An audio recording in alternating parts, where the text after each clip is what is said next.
Praise God. దేవుని నామానికి స్తోత్రం. ఉదయకాలం అందే దేవుని మాటలను వినటానికి మీరందరూ కూడా సిద్ధంగా ఉన్నారని నమ్ముచున్నాము. రెఫర్మేషన్ సిరీస్లో ఇప్పటి వరకు 30 అధ్యాయాలు ఆదికాండం గ్రంథంలో ధ్యానం చేసి ఉన్నాం. ఈ ఉదయకాలం అందు 31వ అధ్యాయంలో 16 వచనాల వరకు ధ్యానం చేద్దాం. దేవుణ్ణి తన యొక్క సహాయము మనకు అనుగ్రహించినట్లుగా దేవునికి ప్రార్థన చేద్దాం. Let us pray. పరిశుద్ధుడా, మా ప్రియ రక్షక, మా ప్రభువా, నమ్మదగిన దేవా, నిన్న నేడు నిరంతరము ఏకరీతిగా ఉన్నవాడవు నీవు ప్రభువా. ఎటువంటి మార్పు లేని దేవుడవు నీవు ప్రభువా. మేము అనేకమైన సార్లు మీ వాగ్దానములను మరచిపోయినప్పటికీ కూడా మీ వాగ్దానములను ఎల్లప్పుడూ నెరవేర్చే దేవుడిగా ఉన్నందుకై మీకు స్తుతులు వందనములు చెల్లిస్తూ ఉన్నాం. ఈ ఉదయకాలమందు యాకోబు యొక్క జీవితమును మేము పరిశీలన చేస్తూ ఉన్నాము. లాబాను దగ్గర 20 సంవత్సరాల పాటు పనిచేశాడు. ఆ తర్వాత జరుగుతున్నటువంటి సంఘటనలన్నీ కూడా చూస్తే అక్కడ అంతా కూడా అసూయ, ఒకరంటే ఒకరికి పడకపోవటం, వీటన్నింటినీ కూడా గమనిస్తున్నాం. ఆ సందర్భంలో మీరు తనతో మాట్లాడి మరలా ప్రామిస్డ్ ల్యాండ్కి వెళ్ళమని చెప్పిన సంగతిని మేము చదువుకుంటున్నాం. ప్రభువా, ఇది మా జీవితానికి ఏ విధంగా అన్వయించుకోవాలో మాకు తెలియపరచమని క్రీస్తు యేసు పరిశుద్ధ నామములో ప్రార్థిస్తున్నాం తండ్రి, ఆమేన్. Good morning everybody. ఎలా ఉన్నారు? దేవుని కృప వలన అందరూ కూడా బాగున్నారు కదా? ఆత్మీయంగా ప్రతిదినము అనేకమైన క్రొత్త సంగతులను, మర్మములను తెలుసుకుంటూ మీ క్రైస్తవ జీవితాలలో ప్రతి ఒక్కరూ కూడా మాదిరికరంగా జీవిస్తున్నారని నమ్ముచున్నాము.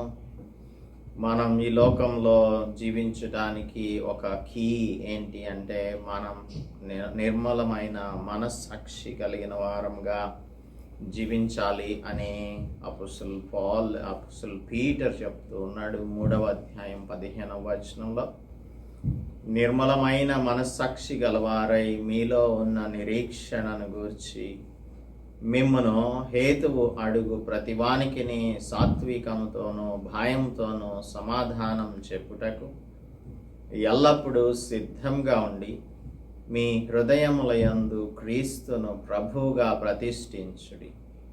అప్పుడు మీరు దేని విషయమై దుర్మార్గులని దూషింపబడుదురో దాని విషయమై క్రీస్తునందున్న మీ సత్ప్రవర్తన మీద అపనింద వేయువారు సిగ్గుపడుదురు. క్రీస్తు నిమిత్తమై క్రీస్తునందున్న మీ సత్ప్రవర్తన మీద అపనింద వేయువారు సిగ్గుపడతారు. ఎప్పుడు మన హృదయంలో క్రీస్తుకు ప్రతిష్ఠించుకున్నప్పుడు దేవుడు మనకు సహాయం చేస్తాడు అనేది ఇక్కడ పీటర్ మనకు తెలియజేస్తూ ఉన్నాడు.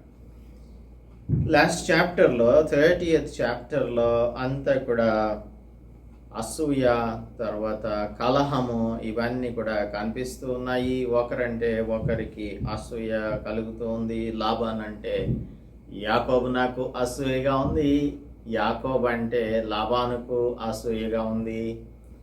అంతా కూడా అసూయ. అక్క చెల్లెండ్ర మధ్యన కూడా ఇదే పని చేస్తూ ఉంది. అసూయ లేదంటే పోటీ తత్వం రాహేలుకును లేయకును మధ్యన ఉంది. 29వ అధ్యాయంలో దేవుడు లేయా ద్వేషించబడటం చూసి ఆమె గర్భాన్ని తెరిచి 4 కుమారులు రూబేను, షిమియోను, లేవి, అలాగనే యూదా అనే 4 కుమారులను అనుగ్రహించారు. అయితే రేచల్కి లేయాకి మధ్యన ఒక పోటీతత్వం, కాంపిటీషన్ వచ్చింది. ఆ కాంపిటీషన్ని బట్టి వారికి ఇంకొక 7 కుమారులు 30వ అధ్యాయంలో జన్మించినట్లుగా చూస్తూ ఉన్నాం. ఇదంతా కూడా అసూయ ద్వేషాల మధ్యన జరుగుతున్న పోటీతత్వంలో, ఆ పోటీ వాతావరణంలో 7 కుమారులు కలిగారు. దీనిని మనం 30వ అధ్యాయంలో ధ్యానం చేశాం. అయితే యాకోబు రాహేలు యోసేపును కానిన తర్వాత యాకోబు లాబానుతో, నన్ను పంపివేయము, నా చోటికిని నా దేశము నాకును వెళ్ళదను అని అన్నప్పుడు లాబాను చాలా మోసగాడుగానే ఉన్నాడు. మోసం చేసిన యాకోబు నాకు అంతకంటే డబుల్ మోసగాడు దొరికాడు మామగారుగా. ఆ మామగారు అంటున్నారు, నీకు కటాక్షం ఉన్న ఎడల నా మాట విను, దేవుడు నిన్ను ఆశీర్వదించాడని నాకు తెలుసు, నీకు జీతం ఎంత అని నాతో స్పష్టంగా చెప్పు, అది నేను ఇస్తాను అని అంటున్నాడు. సరే, మొత్తానికి 10 సార్లు ఆ జీతాన్ని మార్చాడు అని మనకు యాకోబు తెలియజేస్తూ ఉన్నాడు 31వ అధ్యాయం 7వ వచనంలో.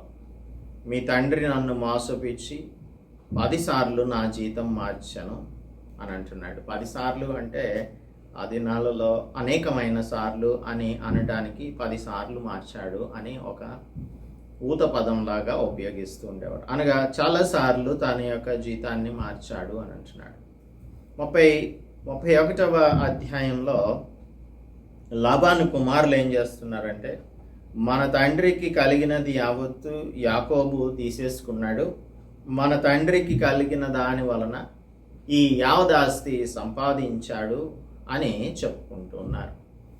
అందుకే అబ్రహాము ఇటువంటి ఆస్తి నాకు అవసరం లేదు అని చెప్పిన సంగతిని మనం 14వ అధ్యాయంలో చదువుకున్నాము. 14వ అధ్యాయం ఆది కాండంలో అబ్రామును అప్పటికి అబ్రాముగా ఉన్నాడు. అబ్రాము, నేనే అబ్రామును ధనవంతునిగా చేసి తిని అని నీవు చెప్పకుండానట్లు ఒక్క నూలు పోగైనను చెప్పుల వారైనను వీటిలో ఏదైనను తీసుకొననని ఆకాశమునకును భూమికిని సృష్టికర్తయు సర్వోన్నతుడును దేవుడునైన యెహోవా ఎదుట నా చేయి ఎత్తి ప్రమాణం చేసి ఉన్నాను అని అంటున్నాడు. ఎప్పుడు ఈ సొదొమ రాజు మనుష్యులను నాకిచ్చి ఆస్తిని నీవే తీసుకోమని అబ్రాముతో చెప్పినప్పుడు. సో ఇటువంటి యాటిట్యూడ్ కలిగిన అబ్రహామునకు యాకోబునకు ఎంత వ్యత్యాసం ఉందో చూడండి. తన మామగారి దగ్గరకు వచ్చాడు, సరే దేవుడు ఆశీర్వదించాడు, ఆస్తిని సంపాదించుకున్నాడు. లాబాను ఏమో తనకు దేవుడు యాకోబు ఆశీర్వదించటాన్ని బట్టి, లేదంటే యాకోబు ఉండటాన్ని బట్టి ఆశీర్వదించాడన్న సంగతి కూడా అతనికి తెలుసు. మరియు వారు ఏం చేశారంటే, వారి యొక్క అసూయ, కుమారుల యొక్క అసూయ తండ్రి అయిన లాబాను యొక్క మనస్సును కూడా పాడు చేసేసింది అనే సంగతి మనం చూస్తున్నాం. మరియు అతడు లాబాను ముఖము చూచినప్పుడు అది నిన్న మొన్న ఉండినట్లు అతని ఎడల ఉండలేదు. So there was a change in the face of Laban because he was poisoned by his sons. చూడు నాన్న, మన దగ్గరకు వచ్చాడు, మన దగ్గరకు వచ్చినప్పుడు ఏమైనా ఆస్తిని తీసుకొని వచ్చాడా? మన దగ్గరకు వచ్చి మన ఆస్తిని తాను సంపాదించుకుంటూ మన ఆస్తి ద్వారానే గొప్పవాడయ్యాడు అని చెప్పినప్పుడు లాబాను కూడా వారి యొక్క మాటల వలన పాయిజన్ అయిపోయాడు, చెడిపోయాడు. కొరింథీయులకు రాస్తూ మొదటి పత్రిక 3వ అధ్యాయం 3వ వచనంలో అపోస్తలుడు పౌలు ఏమంటాడంటే, మీలో అసూయయు కలహమును 3:3 మొదటి కొరింథీయులకు రాసిన మొదటి పత్రిక 3:3 మీలో అసూయయు కలహమును ఉండగా మీరు శరీర సంబంధులై మనుష్య రీతిగా నడుచుకుని వారు కారా? ఇప్పుడు దేవుని బిడ్డలకు ఇహలోక సంబంధమైన వారికి చాలా వ్యత్యాసమును దేవుడు కోరుకుంటున్నాడు, వ్యత్యాసాన్ని కోరుకుంటున్నాడు. We have to be separated from the world. Of course Laban and his sons were not Christians, they were pagans. ఎందుకంటే ఆ సిరియా దేశపు ఆచారాలు, ఆ సిరియా దేశంలో ఉన్న విగ్రహారాధన లాబాను ఇంట్లో కూడా ఉన్నదన్న సంగతిని మనం ఈ అధ్యాయంలోనే గమనిస్తాం. ఎందుకంటే వారు గృహ దేవతలను పెట్టుకుని ఉన్నారు, గృహ దేవతలను. సో ఈ గృహ దేవతలను వాళ్ళు ఏం చేసేవారంటే వారి పిల్లలకు ఇన్హెరిటెన్స్గా, స్వాస్థ్యంగా ఇస్తూ ఉండేవారు.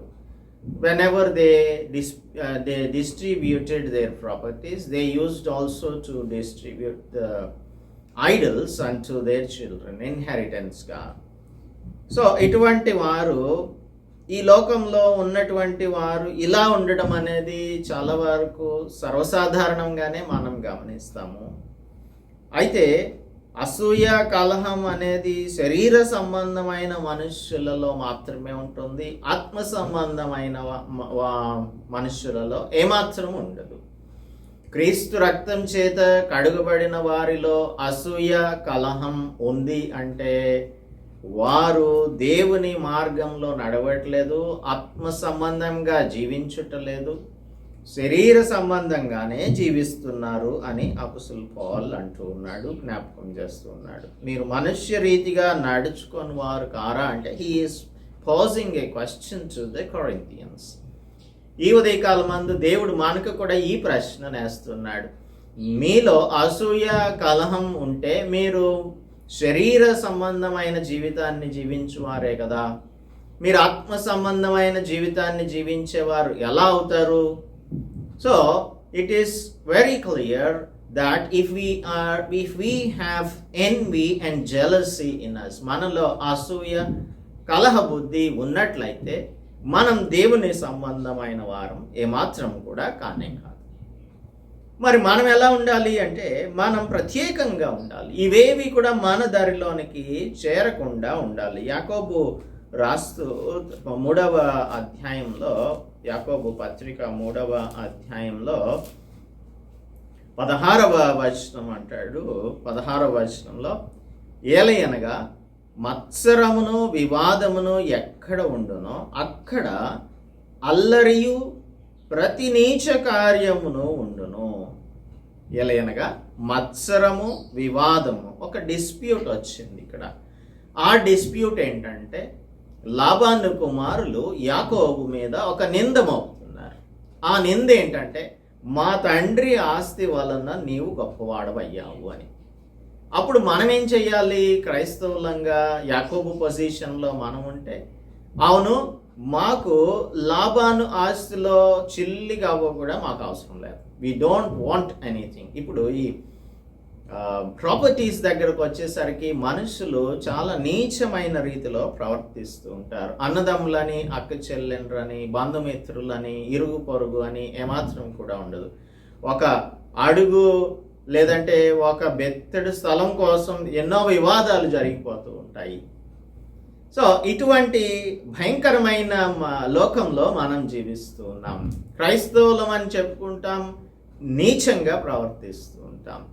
అన్నదమ్ముల మధ్యన సఖ్యత ఉండదు, అన్నదమ్ముల మధ్యన సమాధానం ఉండదు, ఒకరంటే ఒకరికి గిట్టదు, ఒకరు మరొకరితో మాట్లాడకుండా సంవత్సరాలు ఉంటూ ఉంటారు. అసలు వారు వీరు కలుసుకోవడం కూడా ఏమాత్రము ఉండనే ఉండదు. మత్సరం, వివాదం ఎక్కడ ఉంటుందో అక్కడే ఉంటాయి, అల్లరి ఉంటుంది, ప్రతి నీచ కార్యం ఉంటుంది. చూడండి ఎంత నీచంగా మాట్లాడుతూ ఉన్నారో యాకోబు. ఆఫ్ కోర్స్ యాకోబు వచ్చిన తర్వాతే దేవుడు వారికి ఆశీర్వాదం ఇచ్చాడన్న సంగతి వారికి కూడా తెలుసు, లాబాను కుమారులకు కూడా తెలుసు. అయినా కూడా ఇటువంటి ఇష్యూస్ వచ్చినప్పుడు ఈ లోక సంబంధమైన వారు ఈ విధంగా మాట్లాడితే మాకు ఏమీ అవసరం లేదు, అబ్రాహామును నేనే గొప్పవాణ్ణి చేశానని నువ్వు తర్వాత చెప్పుకుంటావు సొదొమ కనుక నాకేం అవసరం లేదు, చిల్లి గవ్వ కూడా అవసరం లేదని చెప్పి మొత్తాన్ని తిరిగి ఇచ్చేశాడు. అబ్రాహాముని దేవుడు ఆశీర్వదించాడు.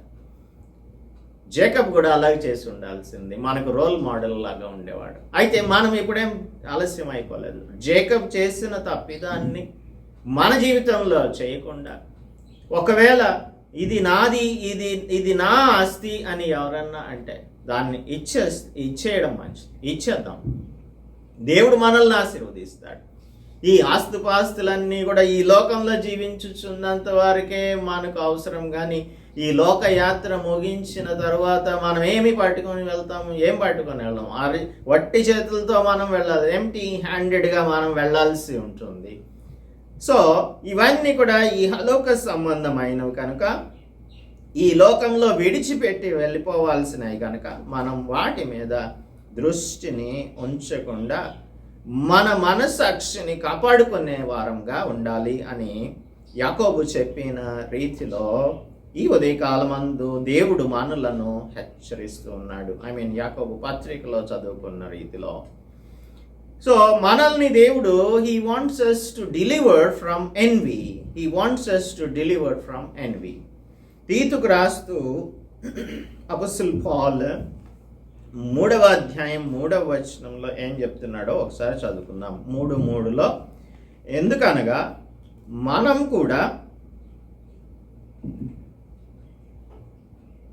కూడా మునుపు అవివేకులమును అవిధేయులమును మోసపోయిన వారమును నానా విధములైన దురాశలకు భోగములకును దాసులమునయ్యుండి దుష్టత్వమునందును అసూయయందును కాలం గడుపుచు అసహ్యులమై ఒకరినొకడు ద్వేషించుచు ఉంటిమి. కానీ దేవుడు మన ఎడల కృప చూపించాడు. దేవుని యొక్క ప్రేమ ప్రత్యక్షమైనప్పుడు మనం నీతిని అనుసరించి నడవడం మొదలుపెట్టాం. సో ఇక్కడ ఏమంటున్నాడు? ఎందుకనగా మనం కూడా మునుపు ఇప్పుడు మనం క్రొత్త జీవితాన్ని జీవిస్తున్నాం.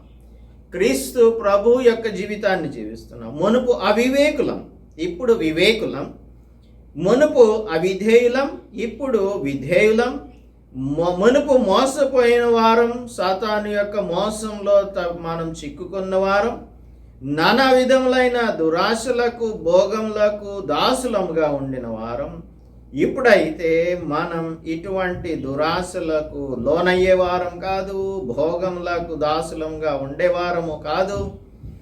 మునుపు దుష్టత్వమందుండే వారం, ఇప్పుడు మంచి వారం అయ్యాము, లేదంటే నిర్మలమైన మనస్సాక్షి గలవారం అయ్యాము. మునుపు అసూయందు కాలం గడుపుచు ఉన్నాము, అసహ్యులంగా జీవిస్తూ ఉన్నాం, ఒకరినొకరం ద్వేషించుకుంటూ ఉన్నాం. ఈ విధంగా జీవించుచున్న మనల్ని దేవుడు రక్షించాడు. కొరింథీయులకు రాస్తూ అపోస్తలుడు పౌలు 13వ అధ్యాయం కొరింథీయులకు రాసిన మొదటి పత్రిక 13వ అధ్యాయం మొత్తం అంత చాప్టర్ ప్రేమను గురించి రాస్తున్నాడు. ఇందులో 4వ వచనం చదువుకుందాం. ప్రేమ దీర్ఘకాలం సహించును, దయ చూపించును. ప్రేమ దీర్ఘకాలం సహించు. ఎక్కడ సహనం ఉంది? ఎక్కడ దయ ఉంది? దయ లేదు, సహనం లేదు. సహించటం అనేది ఏమాత్రం కూడా మనలో ఈ రోజుల్లో కనిపించటం లేదు. పేరుకు మాత్రం మనం క్రైస్తవయాన్ని పాటిస్తున్నాం, క్రీస్తు ప్రభు యొక్క జీవితాన్ని జీవిస్తున్నాము అని మనల్ని మనం ఏమనుకుంటున్నామంటే సెల్ఫ్ సాటిస్ఫాక్షన్తో జీవిస్తూ ఉన్నాం. ఈ విధంగా జీవిస్తూ ఉన్నప్పుడు దేవుడు మనల్ని పిలుస్తూ ఉన్నాడు, లీవ్ ఆల్ దీస్ థింగ్స్, వీటన్నింటిని విడిచిపెట్టేసాయి. I will make you a new man. I want you to live like a new man. నీవు ఒక నూతన సృష్టిగా జీవించటం అనేది నా నామానికి ఘనత తీసుకొస్తుంది. ఇవన్నీ కూడా మనకు అనవసరం అని ఆయన చెప్తూ ఉన్నాడు. అందుకే 3వ వచనంలో దేవుడు ప్రత్యక్షమయ్యాడు ఆయనకు. అప్పుడు యెహోవా, నీ పితరుల దేశమునకు, నీ బంధువుల యొద్దకు తిరిగి వెళ్ళుము, నేను నీకు తోడై ఉండేదను అని యాకోబుతో చెప్పాడు. 28వ అధ్యాయంలో యెహోవా దూత ప్రత్యక్షమయ్యాడు అని మనం చదువుకుంటున్నాము. 28వ అధ్యాయం 15వ వచనంలో అంటున్నాడు, ఇదిగో నేను నీకు తోడయ్యుండి నీవు వెళ్ళు ప్రతి స్థలమందు నిన్ను కాపాడుచు. నేను నీకు తోడయ్యుండి నీవు వెళ్ళు ప్రతి స్థలమందు నిన్ను కాపాడుచు. ఈ దేశమునకు నిన్ను మరలా రప్పించదను. నేను నీతో చెప్పినది నెరవేర్చు వరకు నిన్ను విడువను అని చెప్పిన వాగ్దానాన్ని మరలా ఇక్కడ దేవుడు రీఇటరేట్ చేస్తున్నాడు, పునరుద్ఘాటిస్తూ ఉన్నాడు.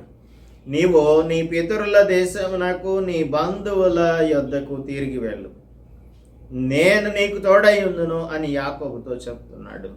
ఇప్పుడు ఈ ఉదయకాలం అందు దేవుడు మనకు చెప్తూ ఉన్నాడు, నీకు సంబంధించినవన్నీ కూడా ఇప్పుడు ఉన్న ఈ లోక సంబంధమైన జీవితాన్ని అంతటిని విడిచిపెట్టేసేయి. నేను నిన్ను ఎందుకోసం పిలిచానో అందుకోసం నీవు పని చేయడం ప్రారంభించు అని చెప్తున్నాడు. మేబీ యు ఆర్ బ్యాక్స్లిడెన్, నీవు తప్పిపోయి వెనకంజ వేసి జారిపోయిన వానిగా ఉండి యాకోబులాగా ఇతరుల యొక్క ఆస్తిని ఆశిస్తూ ఇతరులకు సంబంధించిన వాటిని నీవు కోరుకుంటూ నీవు మత్సరంతోనూ లేదంటే ఈ హలోక సంబంధంగా అసహ్యమైన రీతిలోనూ నీవు ప్రవర్తిస్తున్నావు. ఇటువంటి అసహ్యమైన ప్రవర్తనను విడిచిపెట్టాలి. నానా విధములైన దురాశలను విడిచిపెట్టాలి, భోగములను విడిచిపెట్టాలి, దుష్టత్వమును విడిచిపెట్టాలి. అసూయ యందు నీవు కాలం గడపడం కాదు, అసహ్యంగా ఒకరినికొకడు ద్వేషించుకుంటూ జీవించటం కాదు, మాన్యమైన జీవితాన్ని, ఒక మంచి జీవితాన్ని, ఒక రెస్పెక్టబుల్ లైఫ్, ఆనరబుల్ లైఫ్ని. దేవుని బిడ్డలంటే ఇంత సాక్రిఫిషియల్గా ఉంటారు, ఇతరులు దానిని ఆశించరు ఏమాత్రము అని చెప్పుకునే రీతిలో నీ ప్రవర్తన, నా ప్రవర్తన ఉండాలని దేవుడు ఈ ఉదయకాలం అందు పిలుస్తున్నాడు. అప్పుడు మాత్రమే దేవుడు మనకు తోడుగా ఉంటాడు. సరే, మొత్తానికి యాకోబు తన భార్యలను పిలిచాడు. 4 నుంచి 9 వచనాలలో వారి భార్యలకు విషయాన్ని అంతటిని కూడా ఎక్స్ప్లెయిన్ చేశాడు. ఎక్స్ప్లెయిన్ చేసి తనకొక డ్రీమ్ వచ్చింది అని 10 నుంచి 13 వచనాల వరకు ఆయనకు వచ్చినటువంటి ఆ కళను గురించి కూడా తెలియచేశాడు. యెహోవా దూత 11వ వచనంలో యాకోబు అని నన్ను పిలువగా చిత్తం ప్రభువా అని నేను చెప్పాను. సో అక్కడ దేవుడు మాట్లాడాడన్న సంగతిని, లాబాను ఏం చేస్తున్నాడు నీ విషయంలో అన్న సంగతి నాకు బాగా తెలుసు. నీవు ఎక్కడ స్తంభం మీద నూనె పోసితివో అనగా 28వ అధ్యాయం 18వ వచనాన్ని జ్ఞాపకం చేస్తూ ఉన్నాడు మనకు దేవుడు.